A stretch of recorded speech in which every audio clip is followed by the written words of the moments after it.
Welcome, dear members of SCCC, dear partners and friends, ladies and gentlemen. Welcome to today's webinar on leveraging WeChat to enter the Chinese market. My name is Beilun Wei. I am the General Manager of the Swiss Chinese Chamber of Commerce, and it is our great pleasure today to host this webinar together with our partner, Accenture. We have an interesting program ahead of us today.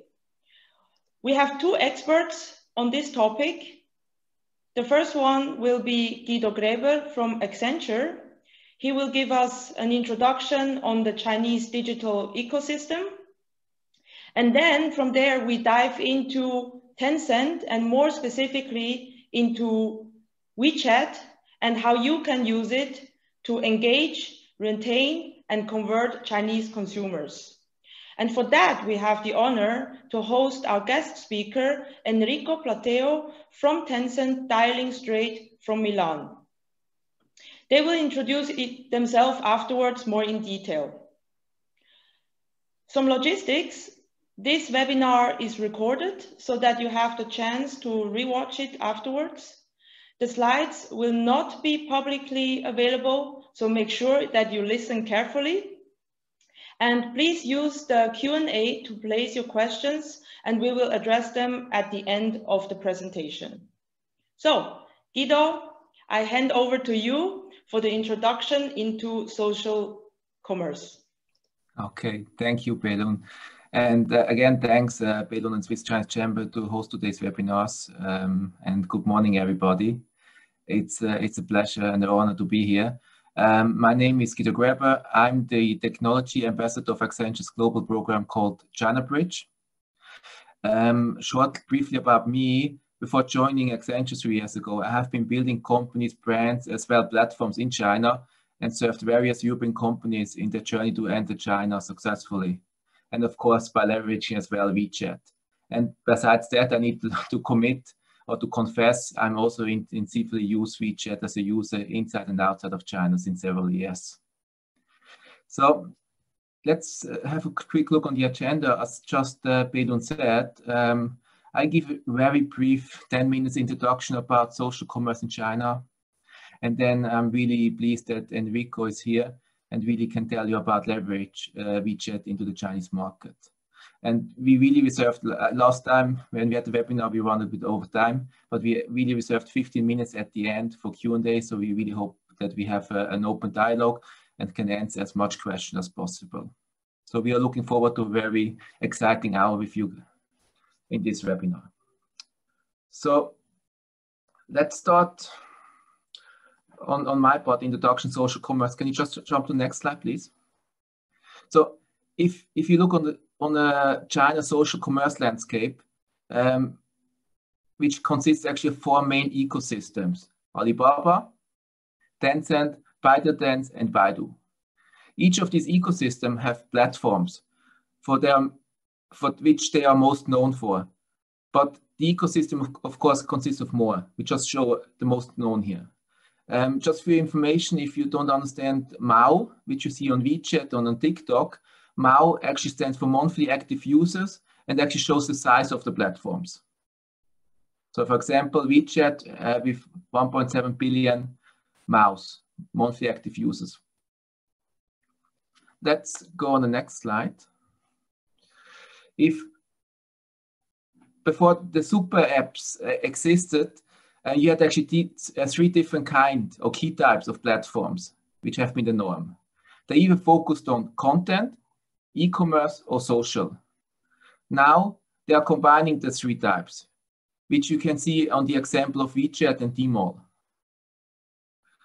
WeChat had to focus on social boards, but more and more converted into platform which connect social with content and commerce. On the other side, Tmall and Taobao had the commerce focused and extended the application with content to social. But to have a successful app in China, you need to have all three types, and that's the secret sauce of the platforms, as you're going to see further. Let's go on the next slide, please. So here you see here the growth behind. By 2022, social e-commerce in China will account for 15% of total e-commerce, up from 8.5% in 2017. And one of the key enablers for this massive boom has been the shorter customer journey, which increased the conversion rate. Means instead of traditional e-commerce journey, which consists of normally of 6 steps, including target marketing, building up interest, reviewing, etc., the social commerce landscape now consists of 4 steps. So it even got easier. Instead of showing what the customer, and you see this in the lower area of the picture, what the customer might want, the platforms are now showing what the customer should be. So it's a totally change behind that. And I'm certainly sure that Enrico can explain much better based on WeChat how they do that. If we now go to my last slide, which I like. So here you see really, here you see a typical day of a Chinese in a life of, they are in a life of digital citizen in China. How he wakes up, what they're doing. And since we will focus today on the platform WeChat, we have marked the touch points with the app in green. I hope you can see that in the slides. Enrico certainly will deep dive a bit more into it later. But it's very important to understand that even on a work or rest of the day, the Chinese citizens are very unlikely to get off the platform. The whole life is located in Tencent's ecosystem. So if you have been in China, if you want to order food, it's more convenient to do it with WeChat. If you want to order a car, it's more convenient with WeChat. If even you want to have a visit or you want to buy something, you're actually using the platform, everything with the ecosystem behind. And so that's people are really focusing and living on the platform their life. And without the ecosystem, the platforms, there's nothing around. And you see this more and more. So if you have experience as a Swiss people, if you go over there and you don't have access to the platform or you're not using the platform, it's going to be hard to get even to your daily life as a tourist or even as a visitor. With that, I really close the social commerce part on the China system. With that, I really hand over to Enrico. And Enrico, thanks for giving your insights and being here with us straight from Milan. So looking forward to your presentation. Thank you. Thank you. Thank you so much. And thanks for the invitation. I'm just a few words about me. I'm Enrico Brateo. I joined the Tencent group like 5 years ago. And I have been spending the last 5 years helping and supporting European companies to approach the Chinese market digitally. So basically now we're going through a very brief journey on the Chinese digital ecosystem and the role of WeChat within this ecosystem. Let me share my screen. Okay, I hope you can all see. Okay, so let's start. Basically, what we are going to see, which changes we see. Basically, one of the most interesting thing that I noticed when I joined Tencent is that we were very happy to look at the United States to spot consumer trends and future elements of disruption.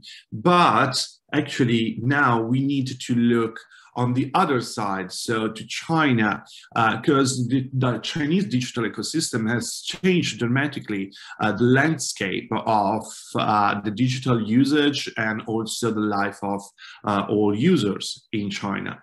And this has a reason. Europe has an heritage. We started to approach digital tools step by step, and we now came up with the very advanced solutions. In China, this never happened. They basically started to use the digital ecosystem, the digital tools very recently, and from a very high advanced level. And this, of course, affects dramatically the way of thinking and the mindset of Chinese users when interacting with digital tools. The other elements that make the revolution, digital revolution, to overcome in the Chinese ecosystem, in Chinese country. It's a very big, one single very big country, so innovations can scale up extremely quickly. It's still a growing country, so if not like a decade ago, it's still growing a lot. And it's a young country. Not only young, but also millennial, and are pretty affluent. They have a lot of money to spend for consumptions, and the one-child policy as well contribute to make the millennials and, generally speaking, users in China, the youngest users in China, pretty wealthy. So this, of course, have a reflect, a mirror also in their spending capacity. So, which are the main evidence of this state?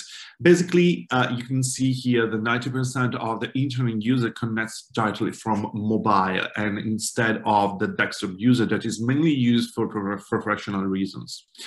The e-commerce accounts for the 35% of the total retail. That, if compared with the European data, is extremely, basically the opposite.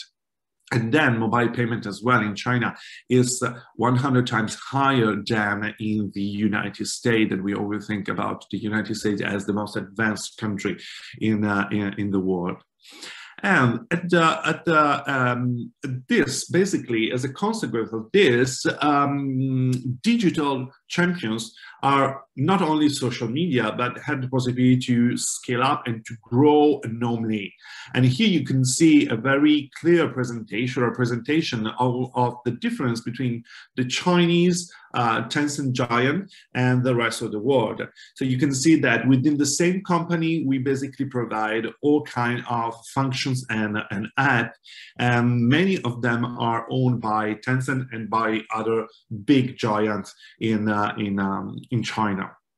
And basically, it's like the 50% of the time spent online in China takes place on a Tencent properties, and this, of course, makes also the possibility for Tencent to propose new tools and new solutions extremely advantageous, because they have the possibility to scale up very quickly with the leveraging the huge number of users that they can spread on the new solutions. And WeChat sits at the center of this ecosystem. Now, we're going through a brief description of WeChat, but what is important here is to understand the size of this phenomenon. We have more than 1.2 billion monthly active users. So basically, more or less than 90% of the Chinese population. And for example, this is an interesting figure. Basically, during the Chinese New Year last year, 950 million people exchanged Hangbao on WeChat in just one day. The Hangbao is basically the red envelope that are traditionally exchanged by people during the Chinese New Year. And we have also 1 billion WeChat Pay transaction per minute.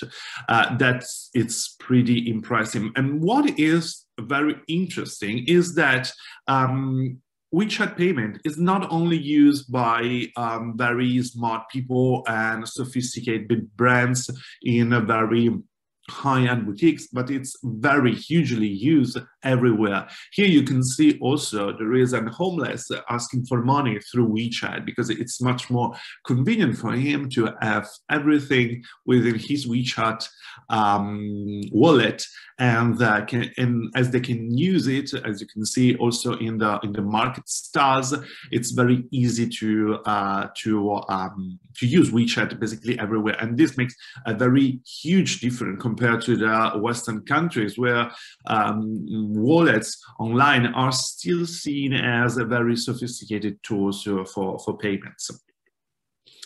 And driving license and ID are now embedded within a user WeChat wallet, so they have the possibility just to go out from home with the mobile phone and the house keys, and they are fine because they have payment solutions. They have their ID within the WeChat wallet, and that's it. And basically, they can control the entire life through the smartphone.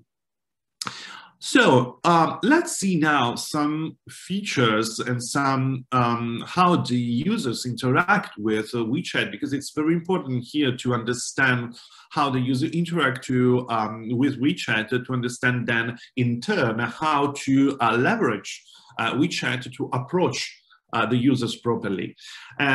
Of course, the instant messaging and official accounts. Basically, they have users here in China have all the different contacts and the official accounts of the brands listed in the same place.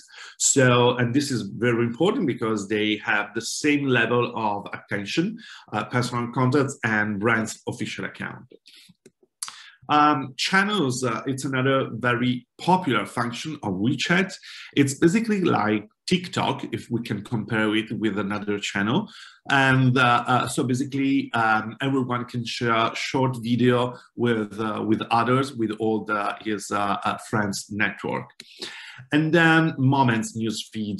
Moments is like Facebook. We can consider it like this. So people there can share content, pictures, gamification, and whatever they want to, and they can be seen by the network of each user. And then WeChat search engine, it's a new way it's pretty recently, I came up with the search engine directly on WeChat, and basically there is a tool to search for contents related to whatever the user wants. And they can also split the search into different categories, so to search only on moments or only official accounts or articles and so on. Mini program is one of the best solution to interact with the users on WeChat. It's basically like a mini app where based on HTML5 code, and basically it's a way to communicate in a gamification way with the users. And many brands are leveraging the mini programs at their very best, interacting with users and entertaining basically the users through several experiences. And finally, as just mentioned, WeChat wallet, where there is a lot of each user can have the WeChat wallet connected with the credit card within WeChat, and so basically they can pay everywhere online and also offline. And some public services of big institutional companies can have their presence within the WeChat wallet. So for example, here you can see the possibility to access from the WeChat wallet to wealth system or to pay basically the bills, the public services bills, and so on.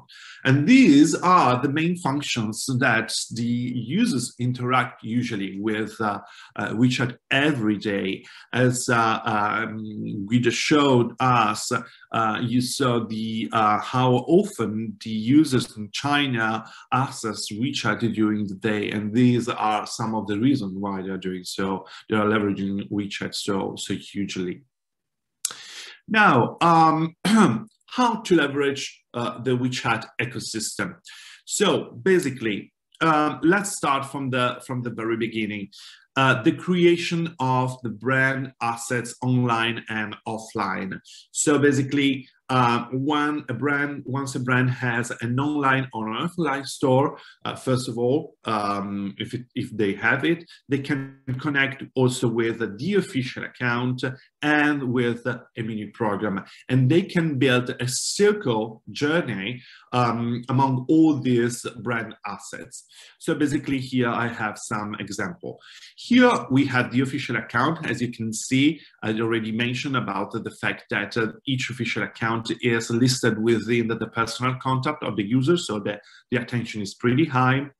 And this is how the shape of an official account. So there is a menu. Each button can be linked to a specific contact, and each official account can send to followers 4 messages per month. And the message of the official account followed by users appears on a preview on the screen of the smartphone when it is on a standby mode. So the richness is extremely high.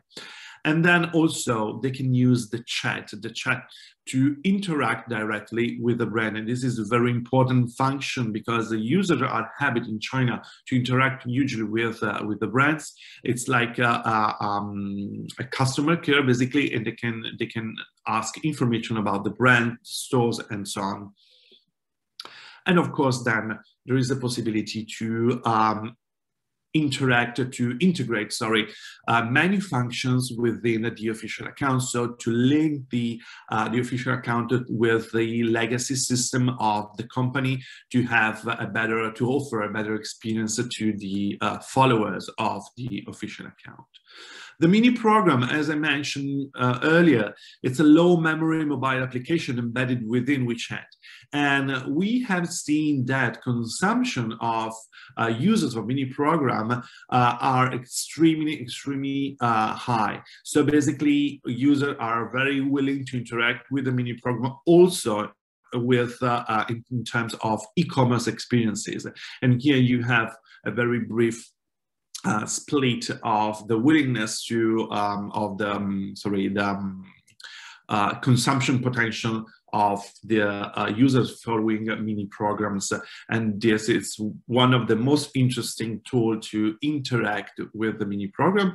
With the users on WeChat. And again, the store online and offline. Here there is an example of Sergio Rossi and D-Squared. That Sergio Rossi, it's an Italian brand, and they basically recreate an omni-channel experience. So basically the users can access the store, the physical store, through the digital WeChat official account, and they can select also products and buy them, or just simply make a down payment, or just book a visit within the store to see to carefully see the shoes in this case, and then go to the store and collect and make the payment, the transaction within the store. And this is one of the most common way to combine online and offline experience in China. And it's also pretty popular for brands and for users in China to approach this kind of experience. I go back to this example later because I want to reflect now on the activation, on the engagement tools that bring followers and users closer to the brand asset. And basically there are 4 of them: QR codes, moments advertising, KOL, and WeChat channels. Now, QR code, it's a very simple way to engage the user, but it's very effective. The 35% of account and mini program users come from a QR code scanning. So as you can see, it's a very powerful tool to engage users.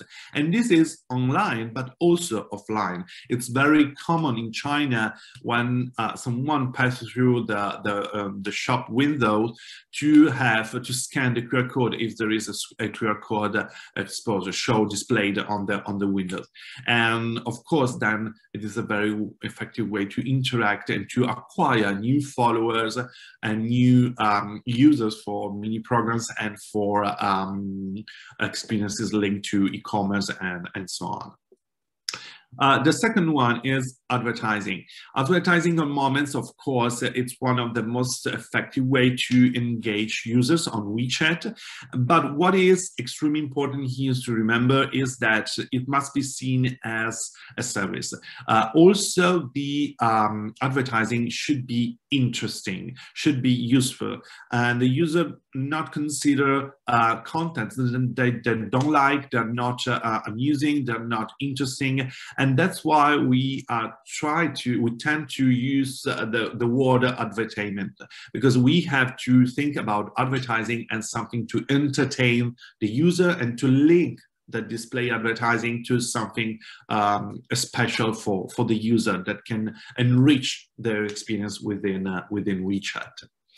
KOL, it's another great way to engage with user. Culturally, in China, the group approval is crucial, and also the identification with our group, it's a very important aspect of Chinese people life. And the KOL is seen as the cool friends that you listen to, that you ask for a suggestion. That's the reason, one of the reasons that why in China KOLs are very popular, and campaigns through KOLs are extremely effective. And then finally, WeChat channel. As I mentioned earlier, WeChat channel is like TikTok, where the user can share short videos, but it can be linked also to live streaming experiences. So it is basically a very immersive way to interact, to engage the users with a short video, and then to drive the user onto a mini program or onto an official account, and where they can better interact with all the contents of the brand, and better afford and better know the brands with interactive experience. So now we have seen the three main assets of the brand, how to engage the users to drive them in contact with the asset of the brand, and now the conversion phase. The conversion phase that is based on live experiences, multi-channel interaction, and entertainment and gamification. So here, live streaming, as I just mentioned, it's a very it's the ultimate trend in the social commerce experience. In the last 12 months, there have been 900 hours of broadcasting, on live streaming broadcasting, 20,000 of sharing content through the live streaming experience. And the data, the last data that we retrieve is that sales improved 12 times, and also the transaction value improved of 5 times. So as you can see, the live streaming, it's a way to interact and to entertain the users, and also the brand has a higher possibility to exchange the value of the brand and to show how to interact with the brand itself, and this is extremely important. Now, omnichannel, as I mentioned, this is a Uniqlo experience. This was one of the most interesting project that has been delivered through WeChat mini programs, through WeChat official account, and it perfectly combined the online, the offline experience with a digital experience. So here, basically, the customer has the possibility to change a lot of clothes and to see how the shape of the clothes fits basically his body, and then choose very quickly all the different items that she wants to buy or not. But this is it's a great example of what we mean with the omnichannel. So basically here the experience is made within the physical store, but it's perfectly delivered through digital tools, and also the purchase that can be made in a store offline, and then the transaction and the shipping is basically managed digitally. So this is a very clever way of interact omnichannelly with the users and with the customers. Gamification, it's another very interesting point. People in China want to be entertained and want to interact with the brands with the gamification experience. And here we have a very good example of what has been done by Hermes, online and offline. And basically they leverage the most iconic images of the maison to interact with the user. It was like a puzzle to solve, and so the user was extremely engaged, and then of course had the possibility also to interact with the products of the brand. And here there is another example of gamification in store delivered through digital tools, and of course entertainment. This is a way of entertaining the customers offline in this case. And basically here there is it's augmented reality experience made by the customers of this sport shop chain. And of course, usually this kind of experience usually end up with a consumption. So at the end, the reward is like a discount or a promotion that the winner of the game can leverage to buy new stuff within the store. So it's a way to entertain, and it's a way also to push sales, to enhance the sales. I think that and this is another Pacific Coffee omnichannel experience that you can see on the video. I think that to sum up everything, the three takeaways that I would like to share with you basically is, the first is to build very carefully the connection between the touch points of the brand, then find the right way to engage the users, to drive them on the brand asset, and to integrate all the digital engagement tools together. And then, of course, deliver a very entertaining and immersive experience to retain the consumers within the brand assets, the brand environment. And the last thing that I would like to share with you is this: the purchase, the e-commerce experience is just a phase of a wider experience. So the user wants to be entertained by the brands, and a section of the entertainment journey is also made by purchase, but it's not the objective of the target or the objective of the user. The objective of the user is to be entertainment. If in this entertainment section there is also a purchase, it's fine, but it must be seen as a phase, not as the entire journey. And I think that I done, yeah.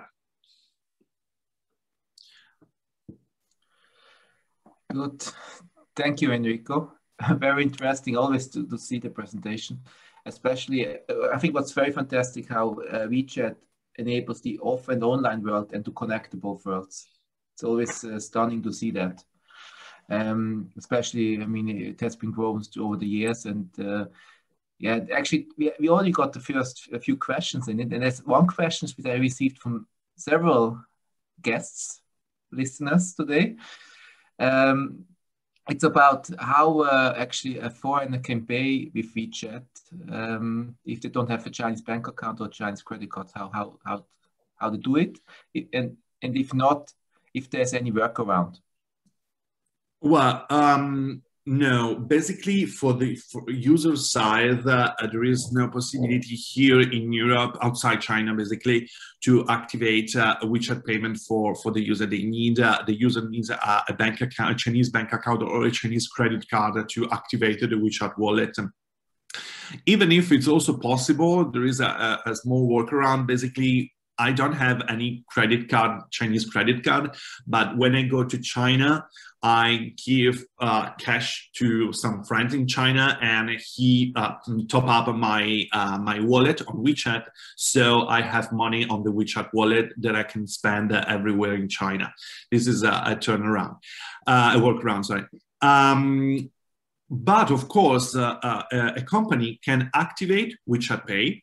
For example, there are several stores, several shops in Europe that have WeChat payment activated in the way that when Chinese people comes to visit us in Europe, they can use WeChat Pay to pay stuff in the shops. This is possible, absolutely. WeChat Pay is available for businesses and for companies in China, and there is a lot of payment service providers that can activate WeChat payment. And also we have an office in London dedicated specifically to WeChat Pay. So if a Swiss company, for example, doesn't have a China legal entity, they can still do business in China with Chinese customers. Absolutely, yes. They can choose a cross-border mode. So basically, they can open an official account. They can set up it with all the contents, and they can promote. So also doing advertising campaign, use the QR code everywhere, and to acquire followers and propose e-commerce within the official account or the mini program. And then transaction can be made through a cross-border transaction. Very simple. And then they can use a partner there to ship the products in China. Okay, and what would you recommend? Just if this a company goes the first time in touch, they want to leverage WeChat now for the Chinese market, how should they proceed? What's the best way to set up even a payment account? Well, the best way, usually the first steps are opening a mini program or a WeChat official account, plan some campaigns, advertising campaign or KOL campaigns to acquire followers. And this, of course, on WeChat is perfect, but also on other channels if they want. But yes, I would recommend WeChat at the very beginning, WeChat advertising and KOL, because they are most effective way to engage users.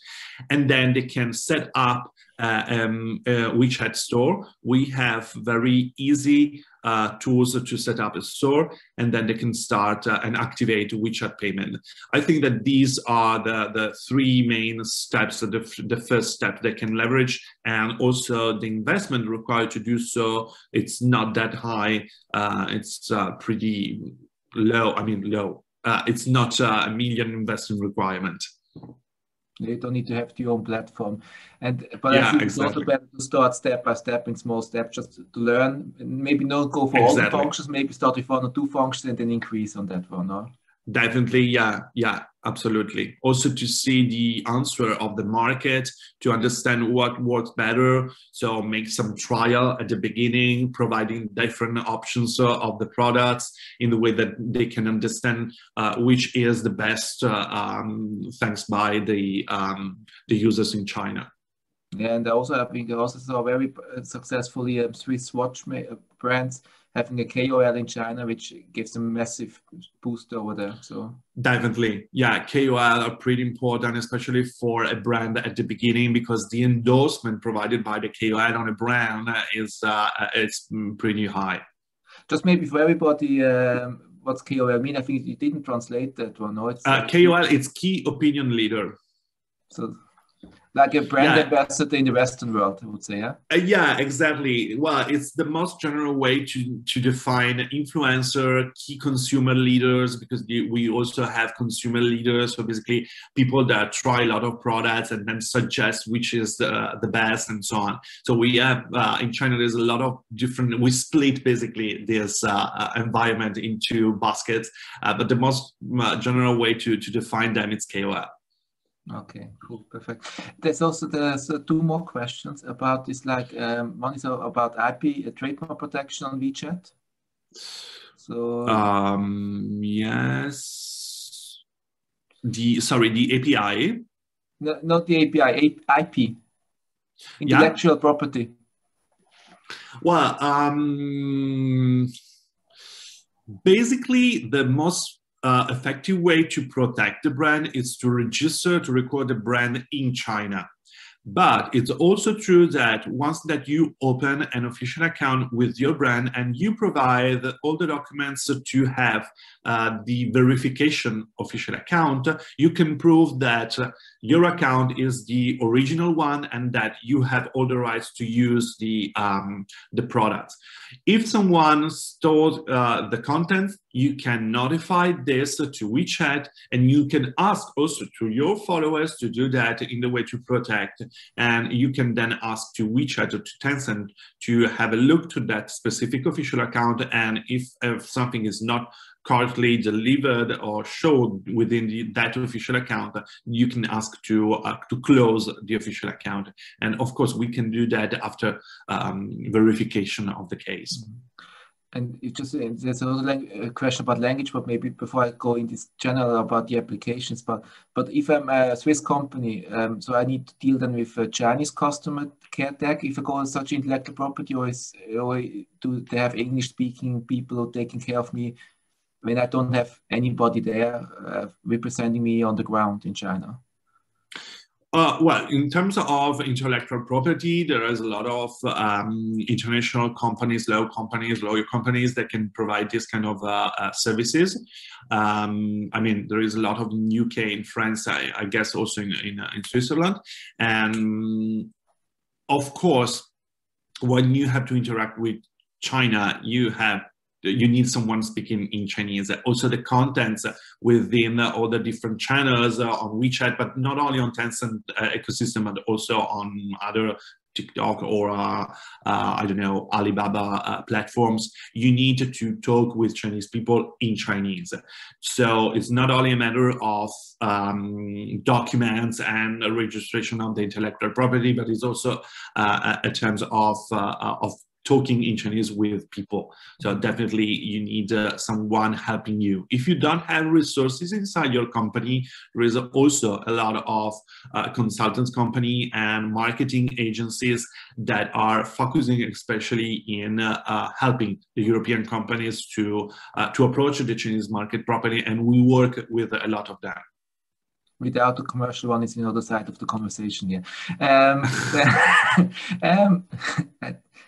I try to avoid it. But also regarding, I mean, language, I mean, I have the international WeChat version on my mobile phone. It's English, fantastic. But if I really want to use it to extensive in China, if there's a China, is there also upside in a roadmap that even if as an English speaking or non-native Chinese speaking person can use the other functions, which maybe not in English? So you know, if I order something with the marketplace, it's everything in China, it's really difficult to read and to understand. So will this be also applicable in English sometimes in the near future, or stays in Chinese?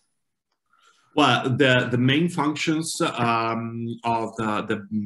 WeChat as a tool are all translated in the different languages. So if you download it here, it is in Italian. If you download it in UK, it's in English, the basic functions. But the contents, the ones that are published by the companies in China, are all in Chinese. And I don't think that for the future, they will, I mean, if they don't expand WeChat also on a consumer base outside China, basically it was keep to be a Chinese language-based app. So even I'm as a user, when I'm there, I need somebody who reads my Chinese. Yeah, well, actually, you can translate it. For example, if you chat with someone that text you in Chinese, you can just press on the message, and then one of the options is translate, and the translation into English, it's very, very nice. So it's very understandable. Yeah. Good.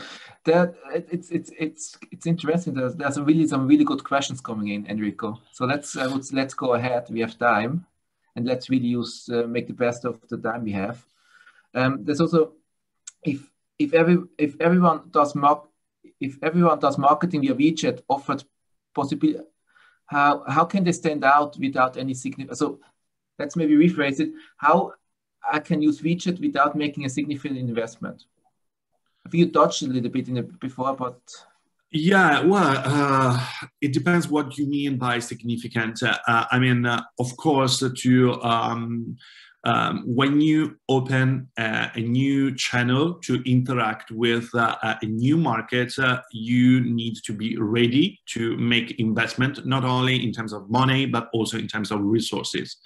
China, it's not any longer the way, an Eldorado way. An Eldorado place. So people there are very sophisticated. Most of people living in the big cities, they are pretty international. They're happy to think about China as a country within other countries in the world. So they're pretty demanding in terms of contents, in terms of functions, in terms of service. So when you want to approach the Chinese market, you have to take into consideration this stuff. If you want to just try to put a foot and, I don't know, make very small investment and maybe just opening a WeChat official account, but not following it, not managing it. So in that case, I don't think it's worth.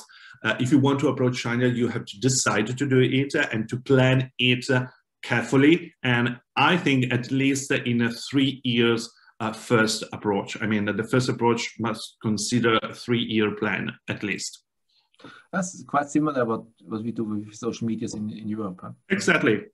Nothing comes for free. You have to invest something, even if you're in people. Okay. Absolutely. Exactly.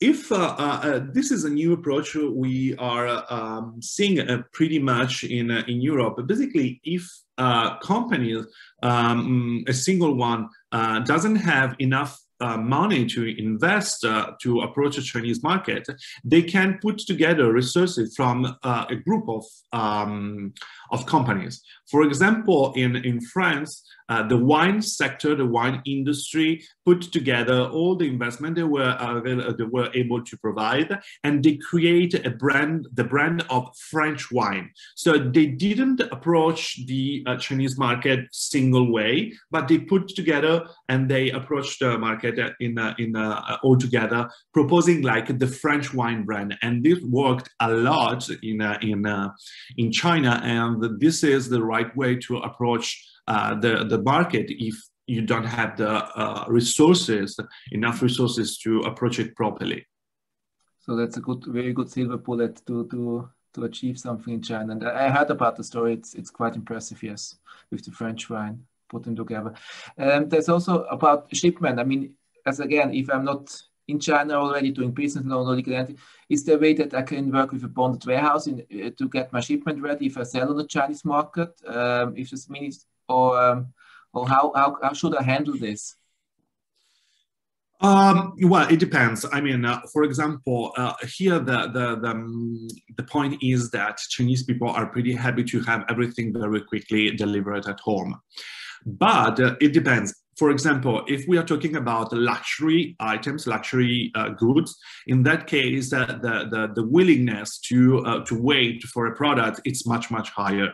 We have several brands from France and from Italy, from the luxury market, that deliver stuff directly from France or from Italy, and the shipping time is like a week or 10 days. But in that case, the user is definitely not unhappy by this time, because the product, it's a very high-end one, and so the willingness to wait is very high as well. On the other side, if there is more like fast-moving consumer goods, in that case, yes, there are several options.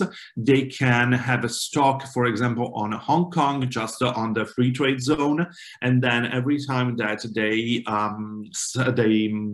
sell a product, it can be then transferred into the Chinese country and then shipped directly. And there are a lot of partners that are focusing exactly on this, that are delivering these services in China as outside China. We call them TP, trade partners, and there is a lot of them all over the world that can do this on a percentage of the product sales. So WeChat will be able with the trade partners and others to No, we do. Tencent does not deliver this kind of services directly. No, definitely not. Okay, so you have to, as a company, I have to look for myself. I have to go to a partner who actually has the experience and tell me how to do it. Yeah, as I said, there is a lot of partners of Tencent as well that are providing the full range of services, but Tencent as a company does not deliver these services. Do you have somehow of a category of cost of brand? So it's like, if I start with a new brand, is there a category behind it? Maybe if I come like as a luxury brand, I have a higher ranking or it's everybody same? No, it's all the same. Yeah. Okay. And there's also, let's maybe go on the last few questions. So there's, that's a good one. If I'm a Swiss startup company, and I develop my own app, and I would like to put this app on the WeChat marketplace, how do I promote this? Is this possible? Well, I'm not sure I understood the question. I mean, so let's say I'm the Swiss Uber, okay, and I want to extend my service to do, and hopefully I rephrase it right as well for the person who asked the question, but I'm the Swiss Uber, let's say. No. I understood technically the question, but I'm not sure because here there is a reference about the WeChat or Tencent app marketplace. Actually, WeChat is an app within all the others. So you have to go to promote an app. It should be available on the device app marketplace, not on the Tencent marketplace, because we don't have it. What you can do, for example, for app, there is a lot of different way of advertise on WeChat, for example, to push the users to download a different app. Then, of course, you can leverage KOL. Then you can try to make PR activities to spread the QR code that is linked to your downloadable app. And then, of course, you can start to do communication. Of course, mainly online. If you want to refer to WeChat only, I think that the best way to do so is to make advertising investment to basically push users to try the app. I think that's my view clear, but I think the question was like, I mean, you have the marketplace within WeChat, where you can actually have an API, then you connect your app. So is there, as a non-Chinese startup or non-Chinese company, could I also deploy my API into the marketplace of WeChat? Yes, the fact is that there is no marketplace on WeChat. WeChat is a container of official accounts, of a mini program, of channels. There is no marketplace on WeChat. If you want to build a marketplace on WeChat, is something that you have to do. But if you open an official account or a mini program, you can leverage the API of WeChat official account or mini program to interact with your system. And in this way, you can deliver all the functions that are usually available on your app. You can deliver them on a mini program or on an official account connecting them. This is doable stuff, but it's not right to say that WeChat is a marketplace because it's something very, very different. Good, thanks. That's the exact answer. It's good. I think that makes clear for a lot of us. Okay, I mean, there's. By the way, there's one feedback coming back. Yeah, the translation function works well. So yeah, I saw it. Yeah. So it helps a lot of people survive. Also, I mean, there's also a question regarding establish a company in China to create a WeChat account. I think that's the answer before. No, you don't need. You can also go without as a foreign. There's an example now for what we just discussed. You know, did you see it? Enrico? Yeah, I'm looking at the B2C market compared to the B2B aspirations. Are you referring to that one? No, it's just, I mean, social or Zaberic, just evoke back like for what we just discussed before. they have an app to sell tickets to European and Swiss museums. Okay. Example would be we have an app to sell tickets to European or Swiss museums, social events, etc. We use this app in Switzerland already, and we would like to promote this app on WeChat. How to do it? Okay, yes. If you want to promote it on WeChat, you can open an official account to promote your services, also linked to the app. You can make advertising campaign on WeChat. You can make, for example, you can cooperate with some KOL related to the tourism sector. In the way that people that are coming to visit Switzerland, then they are already aware of the fact that they can then buy tickets, for example, for public transportation, museums, and so on in advance. And of course, if you want, you can also replicate and make available the same functions of your app within the official account. Then it's up to you if you want just to drive people to download the app, or if you want to replicate all the function within the official account on WeChat. Okay, perfect. So I think we clarified that one. It's a good one. So let me take the last question, and then I think we're going to close today's webinar. I mean, fantastic questions, fantastic answers, Enrico. So I could go for hours, but we want to give everybody lunch back, so it shouldn't be so unpolite. So in your presentation, still a huge focus on B2C. Is there any aspirations on B2B? I don't. Well, for WeChat, I don't think so. I mean, it's very entrenched in the consumer life. So the focus is to keep serving our users and to do it in our best way. WeChat is definitely a B2C platform, and our mind is related to provide a B2C service. I mean, our clients are not the companies that are using WeChat to reach the consumers, but our clients are the consumers. So our focus is to have the WeChat very efficient and very at the stage with the request of the users. In terms of B2B market, of course, it's more related to the tech part of the company, so Tencent Cloud, for example. But if we keep talking about WeChat, it's basically B2C, definitely. Okay, perfect. So I would say with that, we really close today's session. Just a small announcement I think on July 8th, there's another one with Swiss Chinese Chamber and Accenture around blockchain, another hot topic.